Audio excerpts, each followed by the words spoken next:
Mainit-init na chismis. Dari Pangilinan at Bel Mariano, kumpirmadong may relasyon. It's a yes.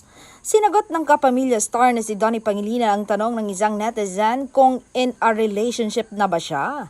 At ang itinuturong karelasyon ay ang Gen Z superstar, ang kanyang ka-love team. Ipinaliwanag ng aktor na ang kanilang relasyon ay sila lamang ang nakakapagpaliwanag para daw itong friendship na may ibang level.